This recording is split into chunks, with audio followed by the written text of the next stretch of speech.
यह सत्य घटना कबीर परमेश्वर द्वारा काशी बनारस के प्रसिद्ध व्यापारी श्री दामोदर सेठ और उनकी पत्नी धर्मवती के साथ की गई दिव्य लीला पर आधारित है। काशी नगरी में जन्मे दामोदर सेठ एक समृद्ध और प्रतिष्ठित व्यापारी थे। उनके पास एक विशाल जहाजी पोत था जिससे वे विदेशों में व्यापार करते थे। उनकी पत्नी धर्मवती धार्मिक स्वभाव की महिला थीं, जो परमात्मा में गहरी आस्था रखती थीं। धर्मवती, ओ धर्मवती, सुन रही हो?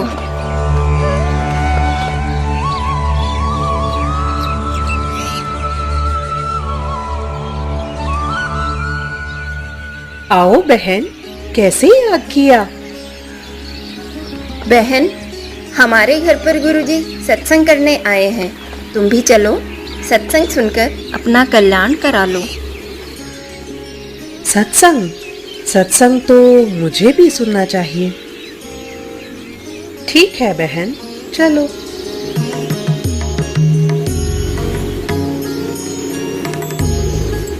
धर्मवती अपनी सहेली के साथ सत्संग स्थल की ओर निकल पड़ती है और वहां पहुंचकर सत्संग सुनने लगती है।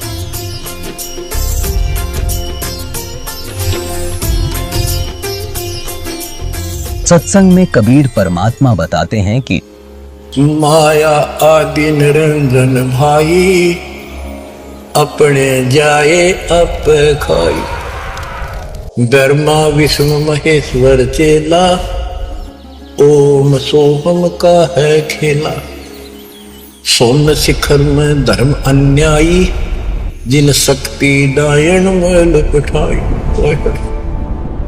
1.25 लाख गहरा से नित उठ दूती, माया आदि तकत की कुत्ती।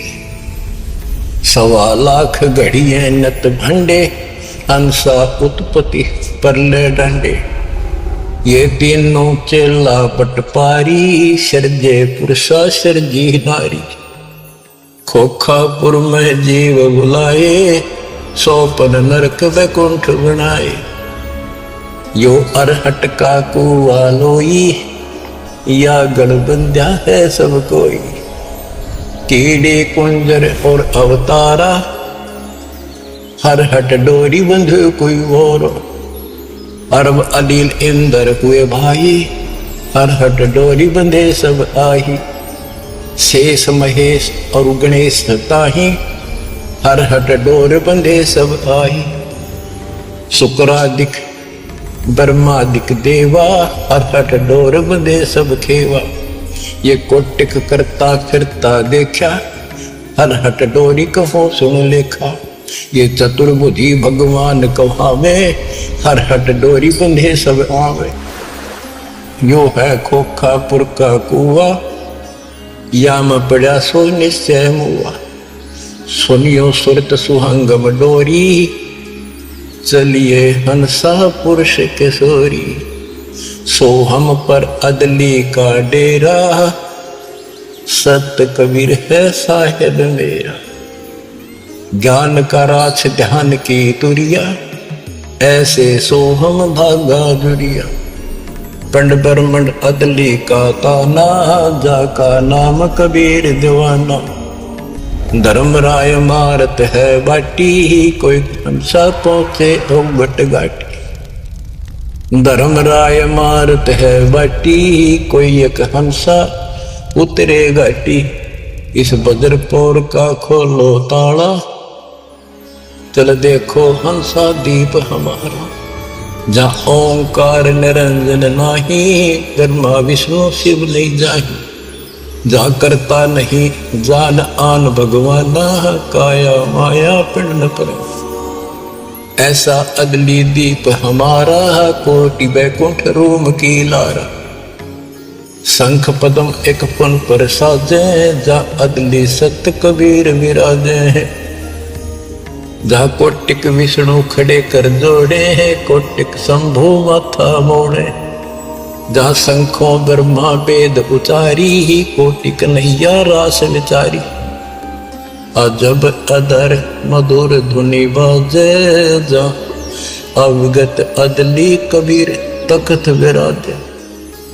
परमहंस पूर्ण परिवारा, अदली अमर किए तपसार। गगन मंडल में हमरी शैली ही, मकर तार की चीनी गई। परलय शंख सुहंगम सुवा, केते करता हो हुआ। हम है अमर अचल अनुरागी, शब्द मैल में तारी लागी। दास गरीब हुक्म का हेला, हम अवगत सत्य कबीर का चेला। धर्मवती को सत्संग बहुत अच्छा लगता है। सत्संग पूर्ण होने पर सभी जाने लगते हैं, लेकिन धर्मवती वहीं बैठे रहती हैं। तभी कबीर साहब जी ये देखकर पूछते हैं कि बेटी, क्या तुम नाम दीक्षा लोगी? महात्मा जी, मेरी आत्मा तो बार बार कह रही है कि मुझे दीक्षा ले लेनी चाहिए, पर मन में कुछ शंका है। बेटी, निसंकोच बताओ, क्या शंका है? गुरुजी कहते हैं कि जोड़े से नाम दीक्षा लेनी चाहिए। मेरे पति विदेश गए हैं, मैं उनके आने पर दीक्षा लूंगी, पर मुझे डर है कि अगर तब तक मेरी मृत्यु हो गई तो। बेटी, यह भ्रम है। जन्म और मृत्यु दोनों व्यक्तिगत हैं। आत्म कल्याण का रास्ता किसी की प्रतीक्षा नहीं करता। न कोई साथ जन्मा था, न मरेगा। अपना अपना कर्म है, पल का भरोसा नहीं है, कब क्या हो जाए। इस तरह कबीर परमेश्वर द्वारा धर्मवती को काफी समय समझाने के पश्चात वह थोड़ी देर सोचकर दृढ़ता से जवाब देती हैं। ठीक है महात्मा जी, आप मुझे नाम दीक्षा दे दीजिए। धर्मवती नाम दीक्षा लेकर अपने गुरुदेव के अनुसार बताई हुई भक्ति साधना करने लगती है।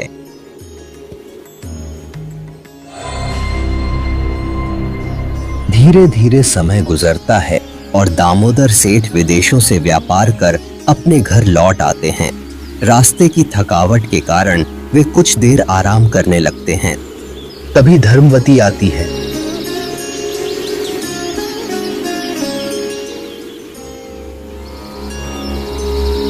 स्वामी, खाना बन गया है, खा लीजिए। हाँ हाँ धर्मवती, बहुत भूख लगी है, खाना लगाओ।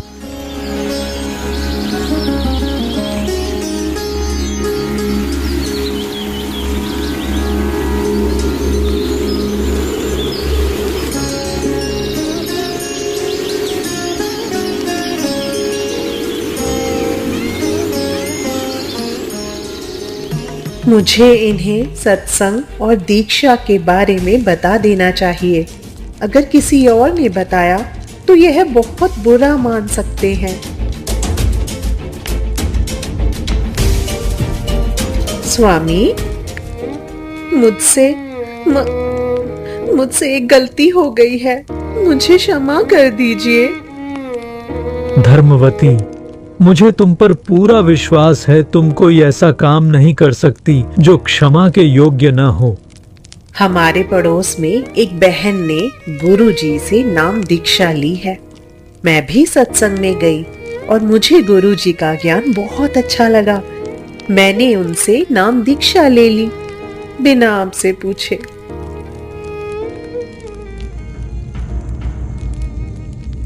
धर्मवती, तुमने बहुत अच्छा किया। भगवान की भक्ति सबसे बड़ा काम है। मैं तुमसे नाराज कैसे हो सकता हूँ। मुझे आज इन्हें सत्संग में ले जाना चाहिए। अगर इन्होंने एक बार सत्संग सुन लिया और देख लिया तो इन्हें विश्वास हो जाएगा। स्वामी, आज गुरुजी का सत्संग है, कृपया मेरे साथ चलिए। धर्मवती, मैं बहुत थका हुआ हूँ, तुम जाओ। स्वामी, रात का समय है, मैं अकेले कैसे जाऊं? मेरे साथ की सारी सहेलियां चली गई हैं। आप पीछे बैठ जाइए, अगर नींद आए तो सो जाना। गुरुजी कुछ नहीं कहेंगे। ठीक है। दामोदर धर्मवती की बात मानकर सत्संग स्थल की ओर बढ़ते हैं और पीछे जाकर शांत भाव से बैठ जाते हैं। आदि रमैनी अदली सारा, जा दिन होते धूम धूम कारा। सतपुरुष की ना प्रकाशा, हम होते तख्त कबीर खवासा। मन मोहिनी सिरजी माया, सतपुरुष कबीर एक ख्याल बनाया। धर्मराय सिरजे दरबानी, 64 युग तप सेवा ठानी। पुरुष पृथ्वी जाको दीनी, राज करो देवा रख आदीनी। ब्रह्मांड 21 राज तुम दीन्या, मन की इच्छा सब जग लीन्या। माया मूल रूप एक छाजा, मोहि लिए जिन्हों धर्मराजा। धर्म का मन चंचल चित धारा, मन माया का रूप विचारा। चंचल चेरी चपल चिरागा, या के पर से सर्व सौ जागा। धर्मराय किया मन का भागी, विषय वासना संग से जागी।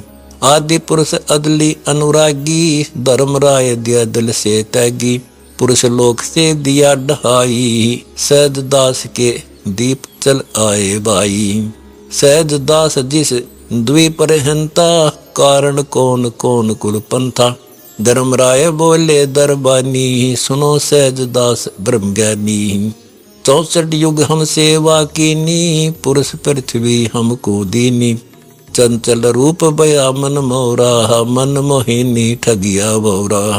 सतपुरुष के नामन भाए, पुरुष लोक से हम चल आए। अगर दीप सुनत बड़ बागी, सहज दास मेटो मन पागी। बोले सहज दास दिलदानी, हम तो चाकर सत सैदानी। सतपुरुष से अर्ज गुजारूं, जब तुमरा बीमान उतारूं। सहज दास को किया पियाना, सत्यलोक लिया परवाना। सतपुरुष साहेब सर्वंगी, अवगत अदली अचल अभंगी। धर्मराय तुमरा दरबानी, अगर दीप चल गए परानी। कौन हुक्म करी अर्ज आवाजा, कहाँ पठाऊं उस धर्मराजा। बही आवाज अदली एक साचा, विषय लोक जाति नो बाचा। सहज विमान चले अधिकाई, छिन में अपने द्वीप चल आई। हम तो अर्ज करी अनुरागी, तुम विषय लोक जाओ बड़ भागी। धर्मराय के चले विमाना, मान सरोवर आए प्राणा। मान सरोवर रहन न पाए, जहाँ कबीरा रूप में था ना लाए। बंक नाल की विस्मी बाटी, तहाँ कबीरा रोकी घाटी। इन पांचों मिल जगत बंधाना, 184 में जीव सताना। ब्रह्मा विष्णु महेश्वर माया, धर्मराय का राज बैठाया।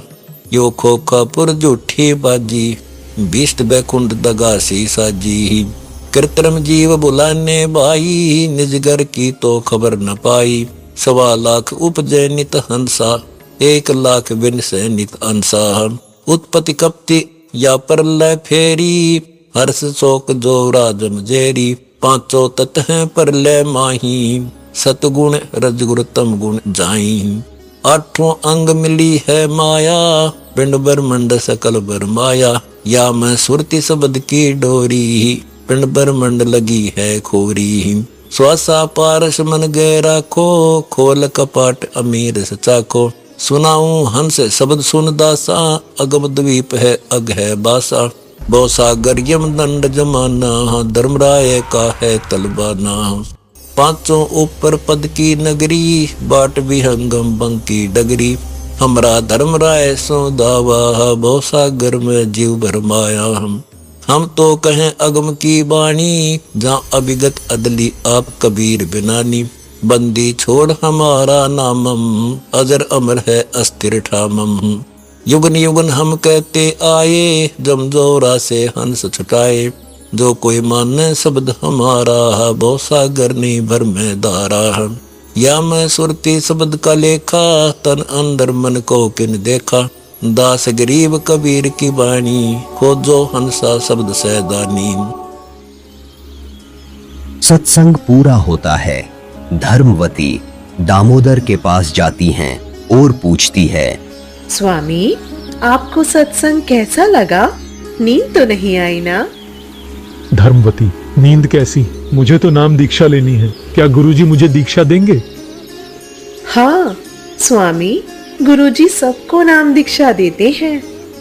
दामोदर सेठ परमात्मा के पास आके हाथ जोड़कर बैठ जाता है और नाम दीक्षा देने की प्रार्थना करता है। सुनो लाला जी, आप देवताओं के पुजारी हैं। नाम दीक्षा लेने के बाद आपको अन्य उपासनाएं त्यागनी होगी। जैसे मैं बताऊं उसी प्रकार देवताओं की साधना करनी होगी। यह नियम है। क्या आप इसके लिए तैयार हैं? हे परमात्मा, मैं एक बनिया हूँ और सौदा करना अच्छे से जानता हूँ। जो ज्ञान आपने मुझे दिया है वह इस पृथ्वी पर कहीं और नहीं मिल सकता। अब मैं निर्णय कर चुका हूँ। आप मेरे गुरु हैं और मैं आपका चेला। मुझे दीक्षा दीजिए। मैं हर परिणाम सहने को तैयार हूँ। आप मेरे साथ रहिए। जो होगा देखा जाएगा। सेठ जी, मैं तो केवल एक धानक हूँ और आप ठहरे लाला जी सेठ। आपकी बिरादरी आपको धिक्कारेगी। क्या आप यह अपमान सह पाएंगे? हे परमात्मा, मुझे किसी अपमान की परवाह नहीं है। मुझे आपके ज्ञान पर पूर्ण विश्वास है। मुझे दीक्षा दीजिए। जो कुछ भी होगा मैं सहने के लिए तैयार हूँ। इस प्रकार दामोदर सेठ अपने कबीर परमेश्वर से नाम दीक्षा प्राप्त कर उनके द्वारा दी गई भक्ति साधना करने लगते हैं और कुछ समय बाद अपने व्यापार के सिलसिले में वे फिर से जहाज से विदेश जाने की तैयारी करने लगते हैं।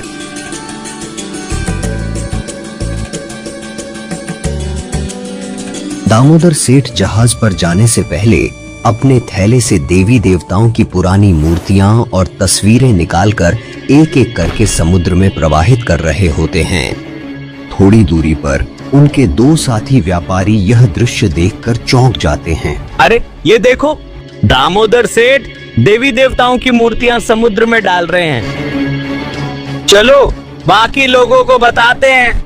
जब यह बात अन्य व्यापारियों को पता चलती है तो वे जहाज के पूजा कक्ष में जाकर देखते हैं कि अन्य भगवानों की जगह कबीर परमेश्वर की तस्वीर रखी है। यह देखकर वे दामोदर से गुस्से में पूछते हैं, दामोदर, भगवानों की तस्वीरें कहाँ गईं? क्या तुमने उन्हें फेंक दिया? भाइयों, मैंने नाम दीक्षा ले ली है। मेरे गुरुजी ने मुझे सिखाया है कि पूजा केवल एक परमात्मा की करनी है। वह अन्य देवी देवताओं का सम्मान करना है। तीनों देवा कमल दल बसे ब्रह्मा विष्णु महेश। प्रथम इनकी वंदना, फिर सुन सतगुरु उपदेश। सतगुरु भक्त केवल अपने गुरु जी की तस्वीर रखता है। मैंने उन तस्वीरों को आदर पूर्वक जल में प्रवाहित कर दिया है।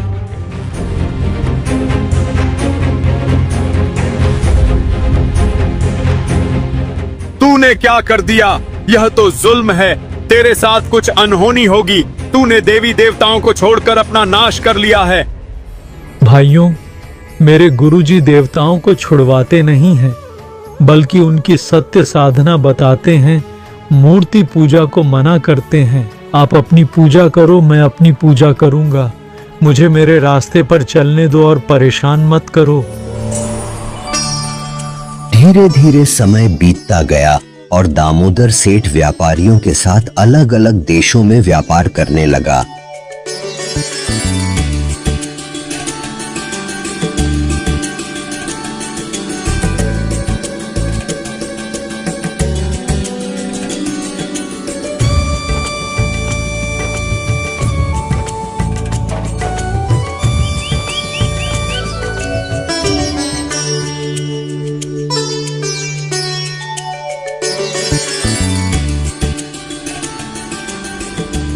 दामोदर सेठ अपने गुरु कबीर साहिब जी के बताए अनुसार भक्ति साधना करते रहते थे, जिसे देखकर अक्सर दामोदर के साथी कहते थे, देखो देखो, कबीर आ गया। साथियों, कोई बात नहीं, तुम मुझे चिढ़ाकर खुश हो लो, लेकिन याद रखना, परमात्मा का नाम लेने से तुम्हारी जीभ भी पवित्र हो रही है। समय बीतता है और सभी व्यापारी अपना अपना माल लादकर घर लौट रहे होते हैं। तभी बीच समुद्र में अचानक भयानक तूफान आ जाता है।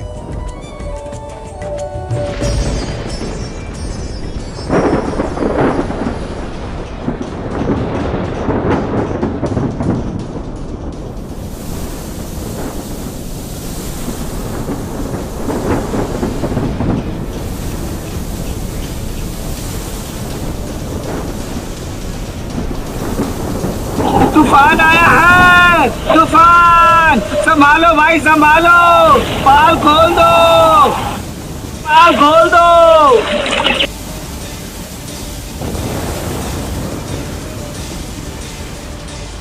सभी व्यापारी घबराकर अपने अपने भगवानों को याद करने लगते हैं। तूफान आया है, तूफान! संभालो भाई संभालो।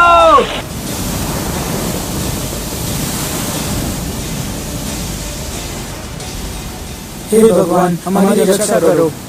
हमारे देवताओं कृपा करे, कृपा करे। हमारे देवताओं कृपा करे, कृपा करे। हमारे देवताओं कृपा करे, कृपा करे।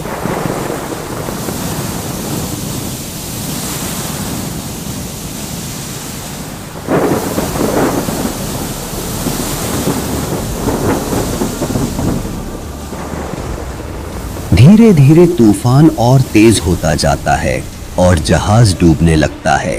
सभी व्यापारी परेशान होकर अपने अपने भगवानों को याद करते करते थक जाते हैं, परंतु तूफान लगातार भयंकर रूप लेता जा रहा होता है। यह देखकर वे दामोदर के पास जाते हैं और कहते हैं,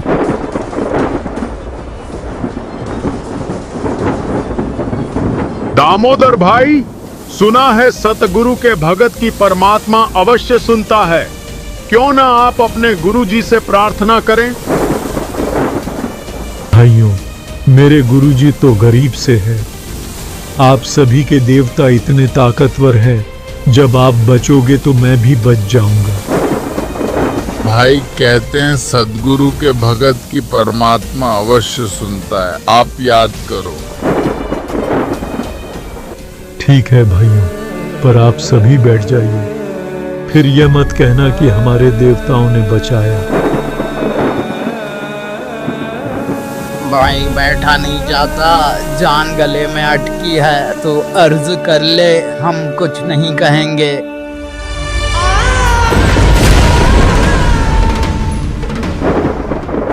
हे परमात्मा, आज लाज रख दो, मेरे कारण आपकी छवि खराब हो जाएगी। मुझ पापी को बाद में मार देना। मैंने आपकी महिमा इनके आगे बहुत गाई है। मुझ दास से कोई गलती बनी हो तो मुझे माफ करें और हमारी रक्षा करें प्रभु, रक्षा करें।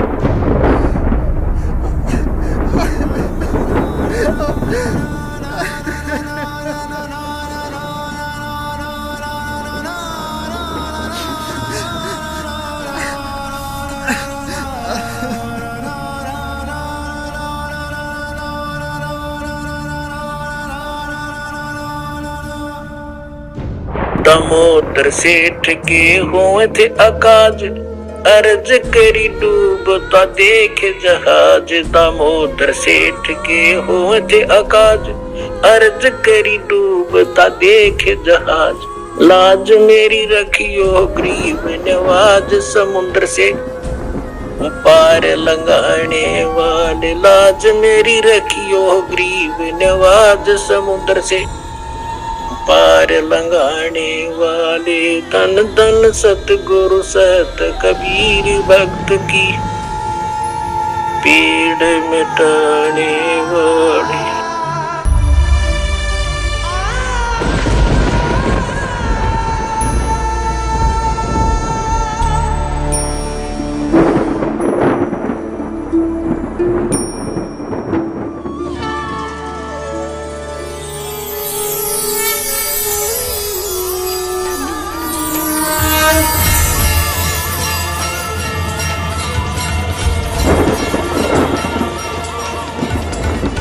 दूसरी ओर सत्संग स्थल पर परमात्मा सत्संग फरमा रहे थे।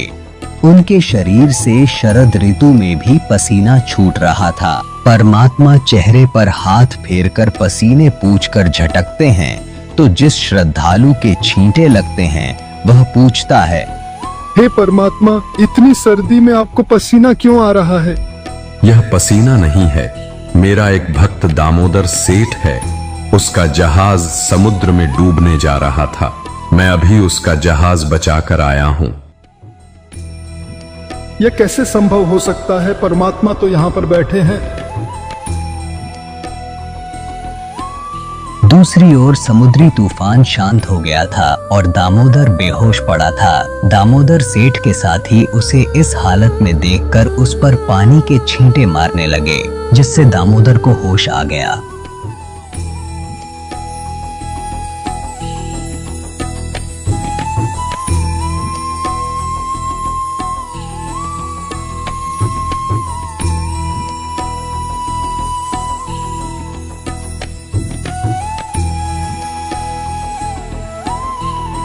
दामोदर, हमें माफ कर दो, हमसे गलती हो गई भाई। दामोदर सेठ की जय, दामोदर सेठ की जय। भाइयों, मेरी नहीं मेरे गुरुदेव की जय। उनके जयकारे लगाओ। यह सब उन्हीं की कृपा से हुआ है। मैं तो एक तुच्छ जीव हूँ। दामोदर के सभी साथी दामोदर से माफी मांगने लगे। बहुत बड़ी गलती हो गई हमसे। हमने भगवान को नहीं पहचाना। कबीर प्रभु की बात हमने नहीं मानी। कबीर प्रभु की जय, कबीर प्रभु की जय।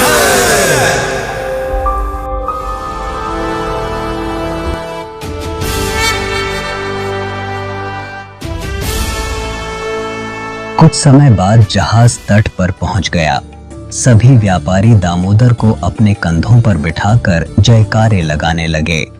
कबीर प्रभु की जय, कबीर प्रभु की जय।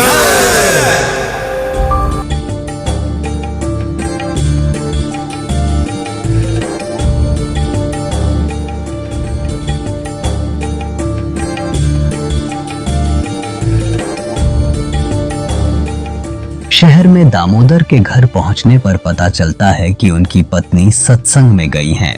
व्यापारी उन्हें सत्संग स्थल पर ले जाते हैं। सत्संग स्थल पर जयकारे गूंज रहे होते हैं। कबीर प्रभु की जय, कबीर प्रभु की जय। यह देखकर परमात्मा कहते हैं, बाहर देखकर आओ, इतना शोर कैसे हो रहा है। कबीर प्रभु की जय। परमात्मा बाहर दामोदर सेठ और उनके साथी आपका दर्शन करना चाहते हैं। उन्हें अंदर बुला लो।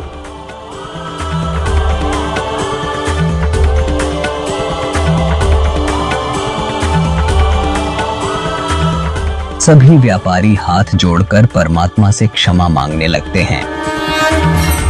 हे परमात्मा, आपने हमारी जान बचाई। हमसे बहुत बड़ी गलती हुई, हमें माफ कर दीजिए। हमने आपका और आपके भगत का बहुत मजाक बनाया है। क्या हुआ बच्चों, विस्तार से बताओ, क्या कहना चाहते हो। दामोदर के साथियों ने सारी घटना का जिक्र यथावत किया।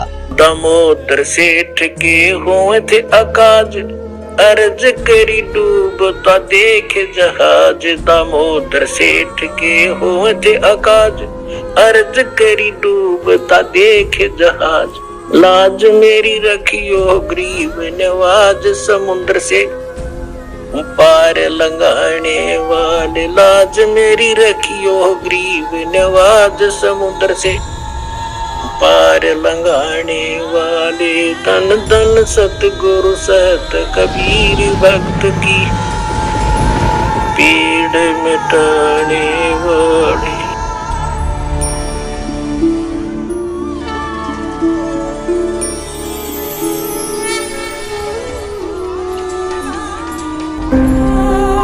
कबीर प्रभु, हमको माफ करना, हमने आपको पहचाना नहीं। जिसे सुनकर परमात्मा ने कहा, बच्चों, मैं ही वहां गया था, मैंने ही तुम्हारी रक्षा की। यह आपका सौभाग्य है कि आपने सत्य को पहचाना। अब नाम दीक्षा लो और अपने जीवन को सार्थक बनाओ। सारे श्रद्धालु दामोदर और सभी सेठों की बातें ध्यानपूर्वक सुनते हैं, और जिन्होंने परमात्मा के बारे में सोचा था कि परमात्मा ऐसा कैसे कर सकते हैं, वह तो हमें यहाँ पर सत्संग सुना रहे हैं और कह रहे हैं कि दामोदर सेठ का जहाज निकाल कर आए हैं। उनको भी अपनी गलती का एहसास हुआ और उन्होंने भी परमात्मा से माफी मांगी। हे परमात्मा, हमने आपके ऊपर अविश्वास दिखाया, हम नीचों को भी माफ कर दो दाता।